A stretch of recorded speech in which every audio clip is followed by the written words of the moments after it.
प्यारे बच्चों नमस्कार। आज की क्लास में हम लोग देखने वाले हैं क्लास 8 में जो हिंदी का बुक चलता है बसंत, उसका चैप्टर नंबर 8 सुदामा चरित्र। आज की क्लास में हम लोग इस अध्याय के सारे प्रश्न उत्तर को देखेंगे। तो चलिए क्लास को फटाफट से स्टार्ट करते हैं। आप लोग क्लास को शेयर कर लीजिएगा और वीडियो को लाइक करके चैनल को सब्सक्राइब जरूर कर लीजिएगा। ठीक है, सारे सब्जेक्ट का आपको इस चैनल पर क्वेश्चन आंसर करवाया जाता है। ठीक है ना। चलिए हम लोग फटाफट से क्वेश्चन आंसर को शुरू करते हैं देखना।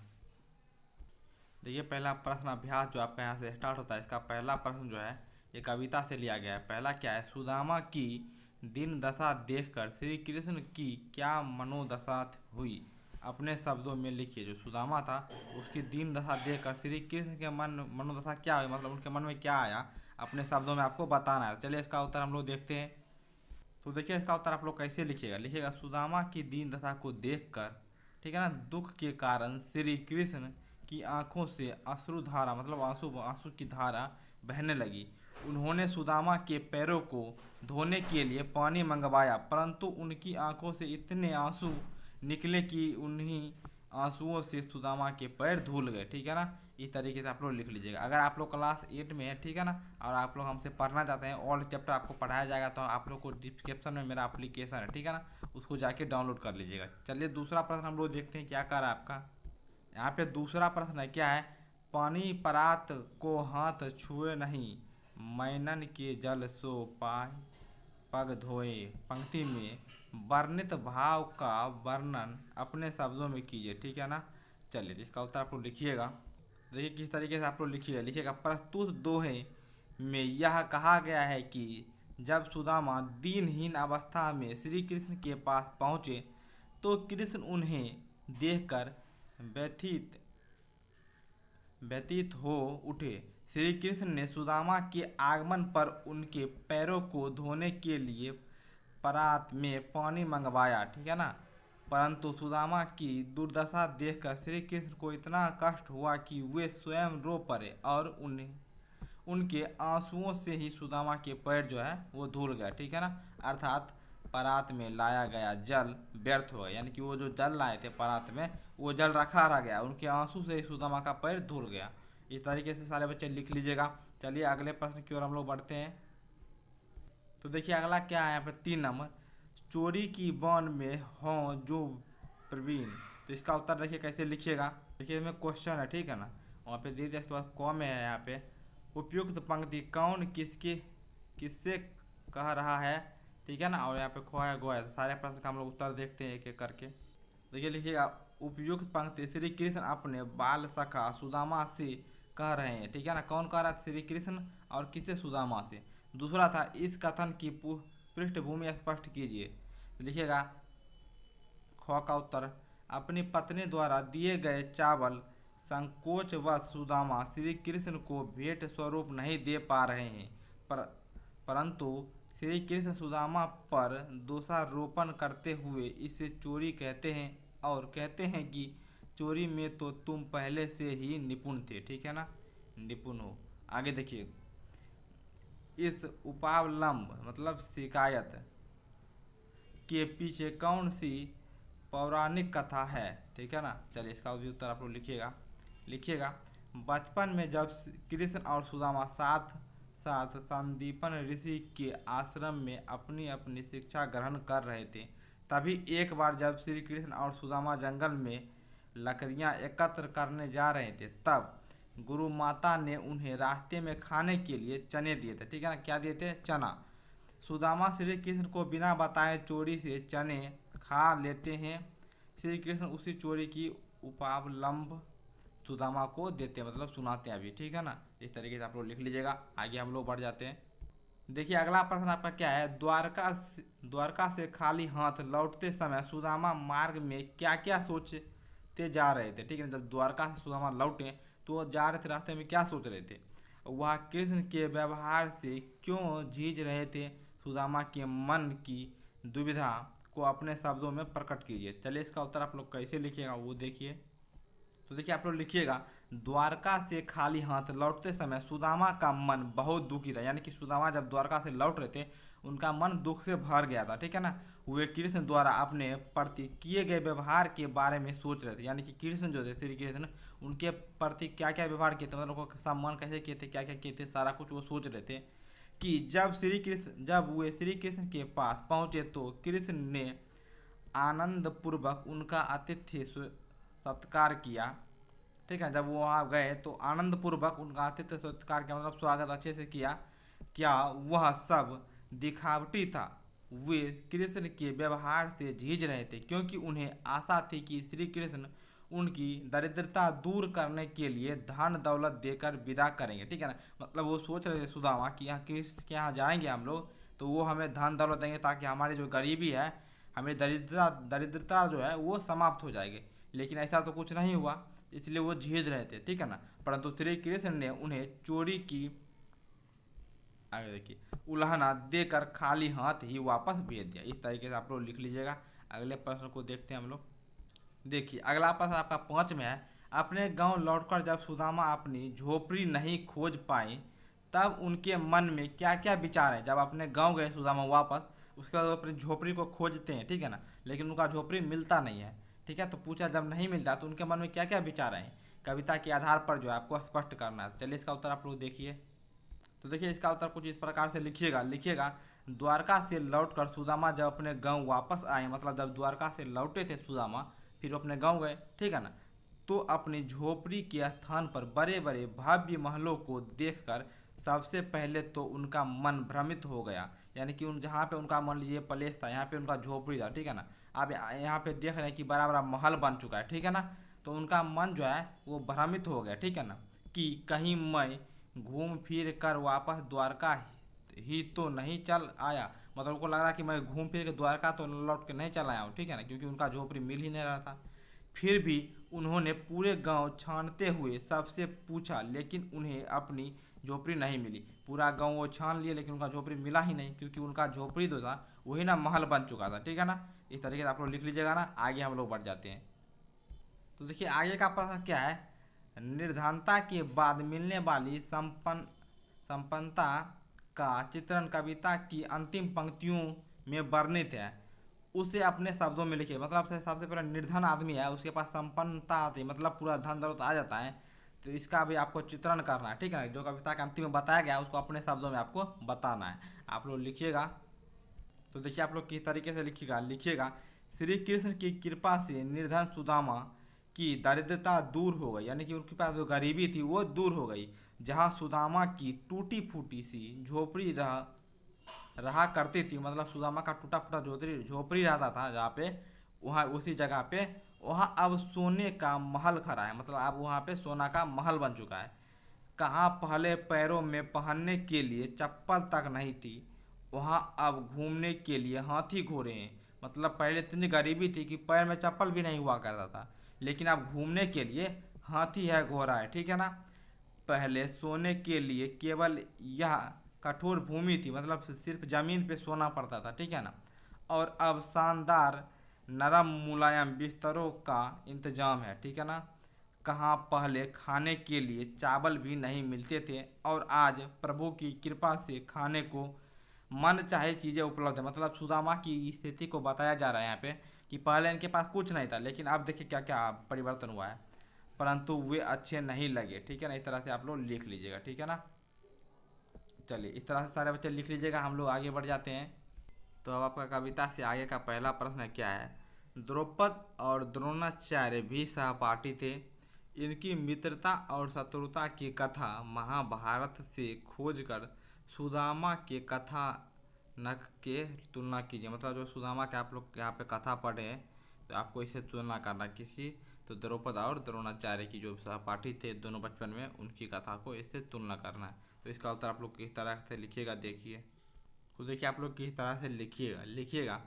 कृष्ण और सुदामा की तरह द्रौपद और द्रोणाचार्य भी बचपन में मित्र थे, ठीक है ना। जैसे कृष्ण और सुदामा मित्र थे, उसी तरीके से द्रौपद और द्रोणाचार्य भी मित्र थे। कब? बचपन में।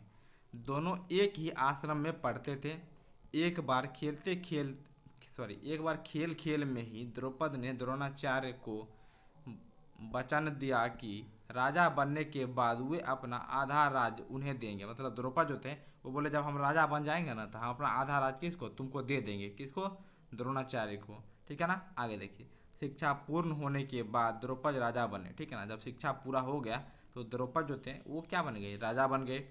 तो ऋषि पुत्र द्रोणाचार्य उनसे आर्थिक सहायता मांगने गए। मतलब जब ऋषि पुत्र द्रोणाचार्य जो थे वो उनसे आर्थिक मतलब कुछ धन के तुलना मतलब धन लेने के लिए या आर्थिक सहायता लेने गए उनके पास। कहाँ गए थे, द्रौपद के पास। लेकिन तब तक द्रौपद पर अहंकार हावी हो चुका था। मतलब द्रौपद जो था उसके पास अहंकार आ चुका था।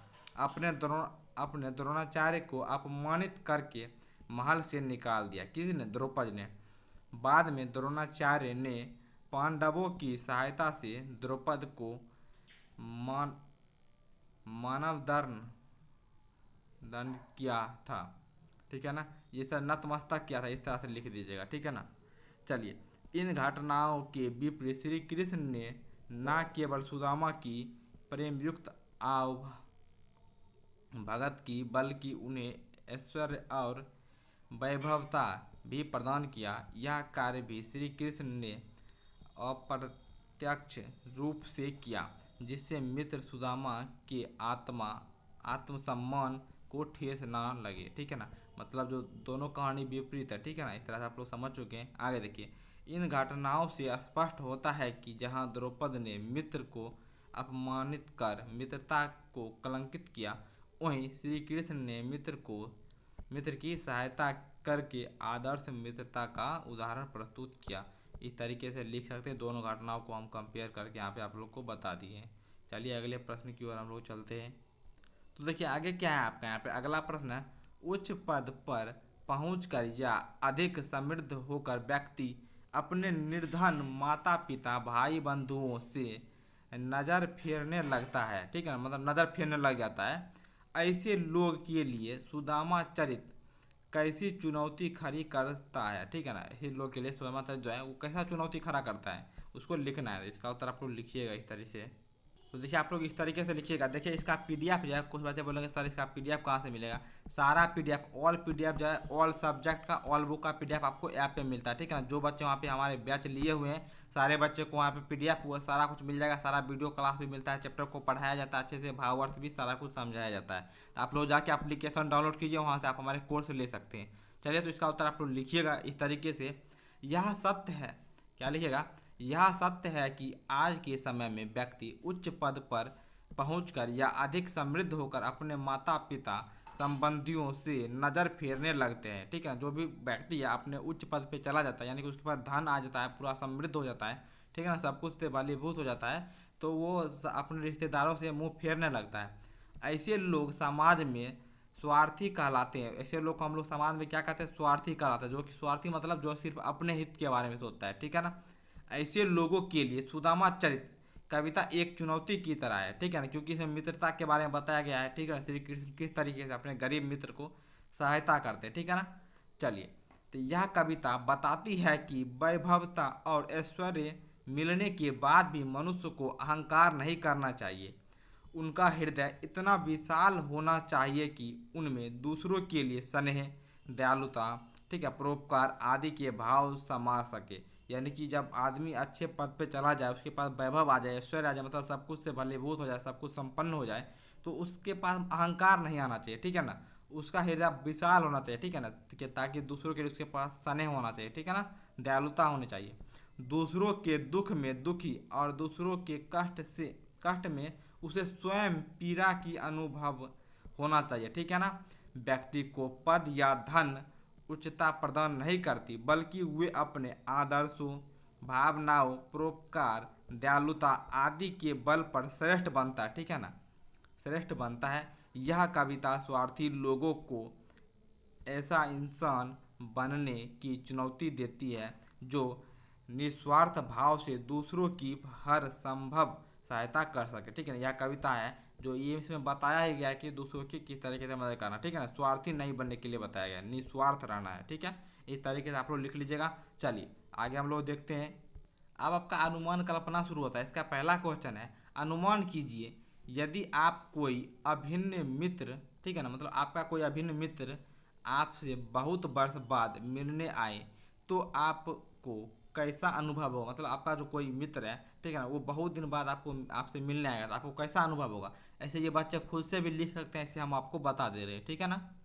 तो देखिए यहाँ पे लिखिएगा, मित्र शब्द कहने सुनने मित्र शब्द कहने सुनने में अत्यंत छोटा है, किंतु इसका अर्थ अत्यंत व्यापक है। मित्र का संबंध शरीर से नहीं बल्कि आत्मा से होता है। एक मित्र दूसरे मित्र की पीड़ा सहज सहज ही समझ लेता है, मतलब आसानी से समझ लेता है। इसलिए मित्र के कई वर्षों के बाद अचानक दर्शन और मिलाप से मुझे एक सुखद आनंद की प्राप्ति होगी। मेरा मन और चिंतन क्या है, मेरा मन और चित्त जो है, ठीक है ना, प्रफुल्लित हो उठेगा। सारा शरीर रोमांचित हो उठेगा, मतलब पूरा मन एकदम खुशी से भर जाएगा, ये समझिए। इन सब का एक मुख्य कारण यह है कि मित्रता निस्वार्थ होता है, ठीक है ना, उसमें कोई स्वार्थ नहीं है। इससे किसी प्रकार का कोई बंटवारा नहीं होता है, ठीक है, कोई बंटवारा नहीं है। एक मित्र दूसरे मित्र से समस्त बातें कर लेता है। जो बात माता पिता भी नहीं समझ पाते वह एक सच्चा मित्र बड़ी सरलता से समझ लेता है। तो इस तरीके से आप लोग लिख लीजिएगा ना। चलिए अगले प्रश्न की ओर हम लोग चलते हैं। तो देखिए आपका यहाँ पे दोहा दिया गया, क्या कर रहा है, कहीं रहीम संपत्ति सगे बनत बहुत बहुरीत विपत्ति कसौटी जे कसे तेई सचे मीत। ठीक है ना, तो मतलब यही कहा, जब मतलब धन रहेगा ना आपके पास तो बहुत लोग आपका मित्र बनेगा, दोस्त बनेगा, ठीक है ना, बहुत लोग आपके साथ रहेंगे। लेकिन विपत्ति जब आएगा उस समय जो आपका साथ है ना वही सच्चा मित्र है आपका, ठीक है ना। चलिए इसका क्या करा आगे क्वेश्चन देखिए। इस दोहे में रहीम ने सच्चे मित्र की पहचान बताई है, ठीक है ना, सच्चा मित्र का पहचान बताया क्या कि जो विपत्ति में आपका साथ रहे वही सच्चा मित्र है। इस दोहे से सुदामा चरित्र की समानता किस प्रकार दिखती है, लिखिए। तो आप लोग उत्तर कैसे लिखिएगा, चलिए उसको देखते हैं हम लोग। देखिए उत्तर लिखिएगा, उक्त दोहा सुदामा चरित्र कविता से पूर्ण रूप से समानता प्रकट करता है। इस दोहा का पूरा भाव सुदामा चरित्र कविता में स्पष्ट रूप से दिखाई पड़ता है, ठीक है ना। दोहे में कहा गया है कि धन पास होने पर सभी सगे हो जाते हैं, ठीक है, जब आपके पास धन रहेगा तो सब लोग आपके पास रहेंगे, ठीक है ना। बहुत से लोग अनेकों प्रकार के संबंध बनाने लगते हैं, ठीक है, सारा लोग मतलब जो नहीं भी चिन्हेगा आपको, सारा आपका संबंध बनाना चाहेगा, आपसे दोस्ती रखना चाहेगा, ठीक है ना। लेकिन दुख एवं संकट के समय जो काम आए, ठीक है, जब आप दुख रहेगा संकट रहेगा विपत्ति के समय जो भी काम आए या सहायता करे, सही अर्थ में वही सच्चा मित्र होता है। सुदामा चरित्र में भी श्री कृष्ण द्वारा दीनहीन सुदामा की सहायता करना एक सच्चे मित्र की मिसाल प्रस्तुत करता है। यह कार्य उक्त दोहे से पूरी तरह मेल खाता है। अतः कहा जा सकता है कि कविता सुदामा चरित्र और उक्त रहीम के दोहे में पूर्ण समानता है। इस तरीके से आप लोग लिख लीजिएगा इसका आंसर, ठीक है ना, देख लीजिएगा पूरा। चलिए हम लोग आगे बढ़ जाते हैं।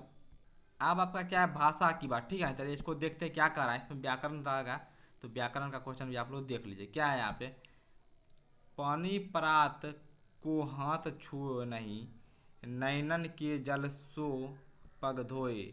ऊपर लिखे गए पंक्ति में ध्यान से पढ़िए। जो ऊपर यहाँ पे पंक्ति दिया गया कहाँ से लिया गया, कविता से, इसका कहना ध्यान से पढ़िए। इसमें बात को बहुत अधिक बढ़ा चढ़ाकर चित्रित किया गया है।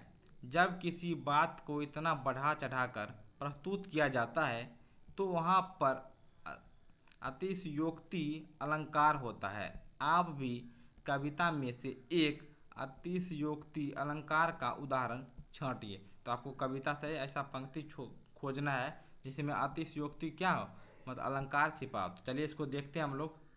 तो देखिए ये वाला पंक्ति आप लोग लिख लीजिएगा, क्या है यहाँ पे, ये वाला ऊपर वाला पंक्ति, ठीक है ना। क्या है, कह हुआ टूटी सी छानी हती कहा कंचन के अब धाम सुहावत। तो इसका अर्थ है मतलब झोपड़ी के जगह पे महल आ गया, ठीक है ना। तो यही एक अतिशयोक्ति है, ठीक है ना। इस तरह से आप लोग लिख लीजिएगा, ठीक है ना। चलिए आगे हम लोग देखते हैं, और भी आपका क्वेश्चन होगा तो उसको भी हम लोग देखेंगे। तो इसमें आप लोग वही लाइन को लिख दीजिएगा। आगे क्या है, कुछ करने को, ठीक है ना। तो ये स्टूडेंट खुद से कीजिएगा, कुछ करना क्या है, इस कविता को एकांकी में बदलिए और उसका अभिनय कीजिए। मतलब अभिनय मतलब नाटक करना, तो आप खुद से कीजिएगा नाटक, ठीक है। नाटक यहाँ पे दिखा नहीं सकते तो आप लोग खुद से कीजिएगा। आगे कविता के उचित सत सस्वर वाचन का अभ्यास किया, मतलब इसको आपको मतलब अच्छे तरीके से लयबद्ध तरीके से पढ़ना है, तो पढ़िएगा खुद से आप लोग। आगे क्या है, मित्रता संबंधित दोहे का संकलन कीजिए, और ये आप लोग दोहा खोज के लिख सकते हैं। तो ये आप कुछ करने को स्टूडेंट खुद से कीजिएगा। अगर कुछ कोई बच्चे से नहीं होता तो आप लोग मेरा बैच ले लीजिएगा, वहाँ पे आपको PDF मिल जाएगा, ठीक है ना। तो आप लोग वहाँ से लिख सकते हैं इसका उत्तर, ठीक है। चलिए हम लोग अगली क्लास में मिलते हैं, अगले सब्जेक्ट के साथ, अगले चैप्टर के साथ। तब तक के लिए आप अपने पढ़ाई को करते रहिए। आप लोग कमेंट करके ज़रूर बताइएगा, ठीक है, नेक्स्ट क्लास में आप लोग को क्या चाहिए, कौन सा सब्जेक्ट चाहिए, कौन सा चैप्टर चाहिए, आप लोग ज़रूर से ज़रूर कमेंट करके बताइएगा। चलिए हम लोग अगले क्लास में मिलते हैं।